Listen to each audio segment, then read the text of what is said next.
Muitas coisas estão acontecendo no mercado cripto aqui no Brasil. Nas últimas semanas estão aparecendo várias notícias sobre possíveis mudanças fiscais e regulatórias aqui no mercado de criptomoedas no Brasil. E o objetivo desse vídeo é esclarecer para você exatamente tudo o que está acontecendo, tudo que está mudando e tudo que pode mudar no futuro, tá? Para que você aí, investidor de criptomoedas, saiba exatamente tudo o que está acontecendo, beleza? Então, indo direto ao assunto, porque esse é um assunto muito importante, nós vamos falar sobre duas coisas aqui nesse vídeo. Vamos falar sobre o bloqueio de criptomoedas judicialmente e também vamos falar sobre a possibilidade de corretoras informarem a sua movimentação para a Receita Federal, beleza? Então é claro que se esse assunto te interessa, eu convido você a ficar até o final desse vídeo, assiste todo o conteúdo, porque senão você não vai conseguir entender nada.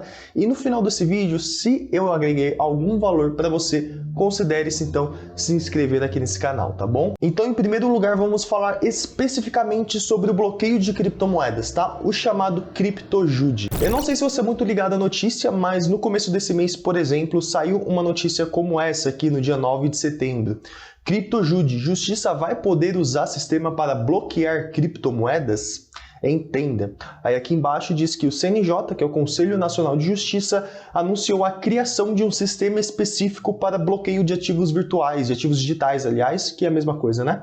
Mantidos aí em corretoras de criptomoedas. Eu sei que ao ver uma notícia como essa, a gente se assusta, né? Mas eu já vou logo de cara dizer para você que calma, não é bem assim que vai funcionar, as suas criptomoedas não serão bloqueadas, até porque se você entende um pouco do mercado de criptomoedas, você sabe que seria impossível existir um sistema que realmente bloqueie as suas criptomoedas uma vez que elas estão bem armazenadas, tá?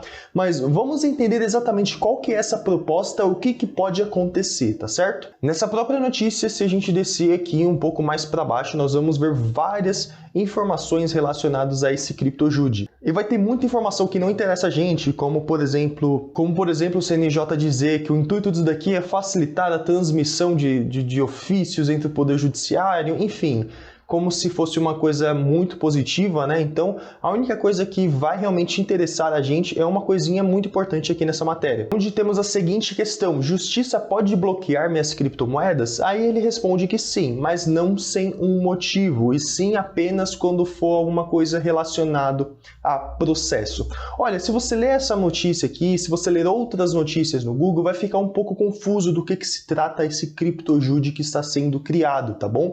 Então, eu vou te explicar aqui de uma forma bem simples, para que você não precise aí procurar informações em outro lugar, tá? Hoje no Brasil funciona da seguinte forma: quando existe algum tipo de decisão judicial, onde o juiz determina que determinada pessoa precisa ter os seus bens bloqueados para não utilizar os seus recursos, seja dinheiro, seja aplicações financeiras, o juiz, então, o Poder Judiciário ordena o bloqueio desses bens. Eu acho que isso daqui todo mundo sabe que existe no Brasil e em todos os lugares do mundo, né? E aqui no Brasil nós temos um sistema chamado CISBA-JUDE, que é como se fosse uma ponte de comunicação entre o Poder Judiciário e as instituições financeiras, tá? Então, o sistema judiciário, através do CISBA-JUDE, comunica às instituições financeiras a bloquear determinado bem de determinada pessoa em algum processo judicial, tá? Só que no mercado de criptomoedas, onde nós estamos falando em um mercado que é primariamente descentralizado, ninguém possui de fato o seu CPF atrelado a nenhum tipo de ativo virtual, como que existe a possibilidade de haver um bloqueio de criptomoedas? Isso na verdade não acontece, não pode acontecer, uma vez que as criptomoedas estão bem armazenadas. Isso é impossível de acontecer. O que esse sistema CryptoJude propõe é, então, vamos bloquear as criptomoedas, os criptoativos de determinado CPF em um processo judicial que estão armazenados aí em corretoras nacionais de criptomoedas, tá? Então, por exemplo, uma determinada pessoa está sofrendo um processo judicial. Essa pessoa, então, tem a determinação da justiça que os seus bens devem ser bloqueados. A justiça vai lá, bloqueia todos os seus bens, o seu dinheiro, as suas aplicações financeiras e comunica todas as corretoras nacionais do Brasil para bloquear os tokens que essa pessoa possui lá dentro dessa corretora. Então nós já temos uma informação muito importante aqui, né? Nós sabemos que então vai ser um bloqueio de criptoativos, de tokens, em casos de processos judiciais. Eu particularmente não acho que isso daqui é uma medida positiva, tá? Eu não consigo imaginar isso daqui funcionando muito bem na prática, até porque determinada pessoa, se ela estiver sofrendo um processo judicial, assim, ela pode simplesmente mudar a custódia das suas criptomoedas, né? Mas vale dizer, vale ser bem honesto aqui, que não vai ser um bloqueio de criptomoedas de uma forma generalizada, né? Não, vai ser um bloqueio de criptomoedas em casos de processos judiciais. Não vai ser um bloqueio de criptomoedas de uma forma geral. E nós não temos um prazo de quando que isso vai acontecer, como que isso daqui vai acontecer. Simplesmente foi divulgada uma ideia, né? A gente sabe que isso daqui está então em processo, vai ser implementado no futuro, só que nós não temos nenhum prazo. Então calma, fica tranquilo em relação às manchetes, nada mudou ainda, tá bom? Eu sei que isso daqui é algo que pode assustar muita gente. Mas além disso, além da criação do sistema CryptoJude, vamos também falar de uma outra coisa aqui, a criação, a divulgação do CryptoConform, que é um programa da Receita Federal. Lembra que eu falei que nós vamos tratar de dois assuntos nesse vídeo? Primeiro tratamos então da possibilidade de bloqueio de criptoativos aqui no Brasil, que nós entendemos que vai ser através de processos judiciais, certo? E agora nós vamos falar sobre aquele outro assunto que eu falei, que é a possibilidade das corretoras informarem a sua movimentação para a Receita Federal. Isso daqui é algo que foi divulgado no mês passado, tá? Nós estamos em setembro, só que isso daqui foi divulgado lá no dia 15 de agosto, beleza? Só que é muito importante você entender isso daqui, o que está acontecendo, porque provavelmente vai acontecer uma mudança aí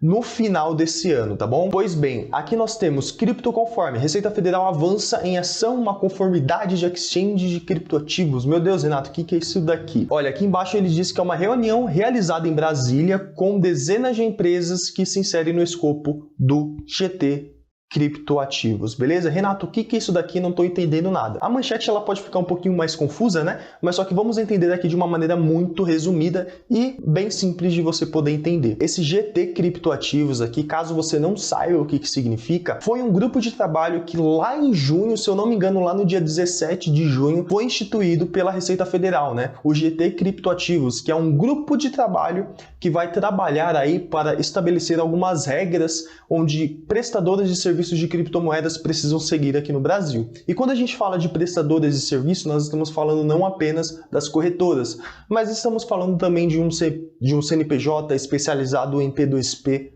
por exemplo, tá? Então é um grupo de trabalho que a Receita Federal criou ali para poder criar novas regras, ditar regras aí sobre como que essas empresas devem se comportar, de forma tributária e em relação às declarações também. Beleza? Nada relacionado à pessoa física, e sim a pessoas jurídicas aqui, tá bom? E esse GT criptoativos aí no dia 15 de agosto, na verdade no dia 14 de agosto, tá? Isso daqui foi publicado no dia 15. Esse GT criptoativos propôs uma reunião aí com algumas empresas do setor aí de criptoativos, tá bom? Do Brasil. E esse CryptoConform é exatamente aquilo que eu falei para você no começo desse vídeo, que é a possibilidade de corretoras informarem a sua movimentação para a Receita Federal, tá bom? Se você vir aqui nesse CryptoConform, também é uma coisa que não está muito claro o que é, então você não precisa se atentar a exatamente tudo que está escrito aqui, porque tem muita coisa que está escrita aqui que diz que é apenas uma medida para incentivar a conformidade fiscal, enfim, não é isso que interessa pra gente. A gente precisa entender o que vai acontecer de fato. Então, apenas o parágrafo 3, tá? E o quinto parágrafo aqui que vai ser interessante pra gente, onde ele menciona uma coisa muito importante que foi discutida aí nessa reunião, tá?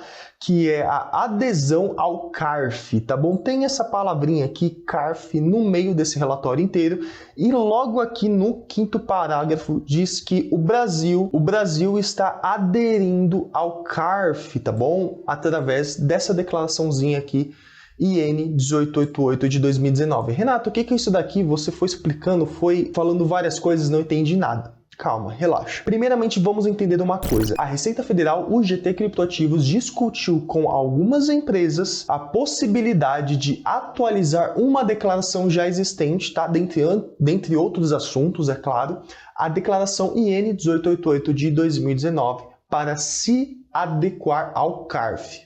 Beleza? Se você me acompanha no Instagram, se você sabe um pouquinho como que funcionam as regras fiscais no Brasil, você sabe que a IN 1888, a Instrução Normativa 1888 de 2019, é uma declaração que a Receita Federal impõe para pessoas físicas e jurídicas declararem a sua movimentação por inteiro de forma mensal, tá? Pessoas físicas precisam fazer isso quando movimenta mais do que R$30 mil no mês em corretoras estrangeiras, e pessoas jurídicas, no caso as corretoras nacionais, precisam fazer isso independente do valor que os seus usuários movimentarem. Então, uma corretora nacional precisa informar para a Receita Federal 100% de toda a movimentação dos seus usuários ali dentro. E a Receita Federal, no dia de hoje, ela já sabe 100% de toda a movimentação que você tem aí numa corretora nacional, tá? Como, por exemplo, o Mercado Bitcoin, Foxbit, tá? Tô mencionando essas corretoras apenas porque são corretoras que eu tô lembrando agora, inclusive eu já usei muito corretora nacional, só que agora essa declaração IN 1888 está em conformidade, está entrando em conformidade, aliás, ao CARF. Agora nós vamos falar então o que é esse CARF e o porquê que esse criptoconforme sim é uma possibilidade para que corretoras de criptomoedas, além das corretoras nacionais, possam informar a sua movimentação para a Receita Federal, beleza? Se você digitar CARF Cripto no Google e Receita Federal, você vai se deparar com essa página aqui, beleza? Onde o CARF basicamente é uma estrutura de informações sobre criptoativos de forma internacional, beleza? Eu vou explicar aqui de uma forma bem resumida. O CARF, o que é o CARF? O CARF é como se fosse um acordo internacional entre vários países para trocar informações sobre criptomoedas, sobre o mercado de criptomoedas entre si. E atualmente nós temos 47 países que fazem parte do CARF, sendo o Brasil um deles. A lista desses países você consegue ver aqui no site da Receita Federal mesmo, que eu mostrei aqui para vocês, tá? Você pode ver que tem vários países aqui. E a ideia do CARF, igual eu falei, é compartilhar informações sobre criptomoedas entre si, beleza? Isso significa que, por exemplo, uma corretora que tem a sua sede, né, o seu domicílio fiscal na Alemanha, vai informar a sua movimentação para o CARF, que por sua vez vai compartilhar todas as suas informações com os demais países, beleza? Inclusive o Brasil, que está aqui no meio. Isso significa que, de acordo com o CARF, tá bom? Eu já vou falar minha opinião sobre isso daqui, o que você deve fazer, tá?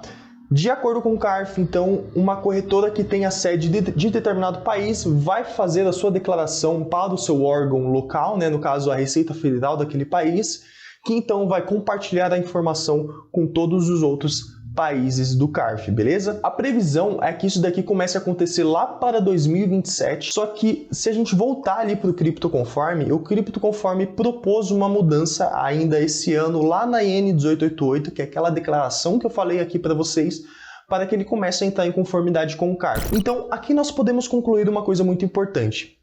Hoje no Brasil funciona da seguinte forma: se você utiliza uma corretora nacional de criptomoedas, essa corretora já informa automaticamente a sua movimentação para a Receita Federal. Porém, de acordo com o CARF, a ideia é que no futuro, isso no futuro, não agora, todas as corretoras que prestarem serviço vão precisar compartilhar a informação entre si. A minha opinião é que eu não consigo acreditar que isso daqui vai funcionar de uma forma muito eficaz. Eu não consigo, de verdade, eu posso estar errado, mas eu não consigo imaginar um CARF conseguir visualizar todas as informações de criptoativos em todas as corretoras que fazem parte deles. Eu não consigo acreditar isso, eu posso estar errado, mas essa é a minha opinião. Entretanto, eu não estou preocupado com isso daqui. Tá bom? Porque isso daqui, gente, é uma coisa muito importante que você precisa entender.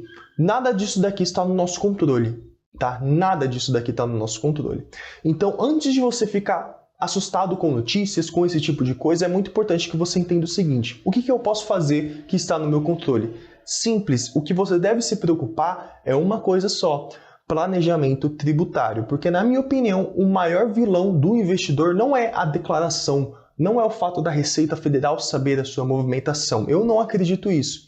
Eu acho que o maior vilão são os impostos abusivos que nós temos que pagar. Então, o que eu faço e o que eu recomendo que todo mundo faça é que tenha um bom planejamento fiscal, um bom planejamento tributário, a chamada elisão fiscal, para que você não precise pagar impostos de forma desnecessária. Se você tem pouco dinheiro, você pode fazer compensação de prejuízo, aproveitar a isenção fiscal de imposto em criptomoedas. Se você tem muito dinheiro, você pode internacionalizar o seu patrimônio.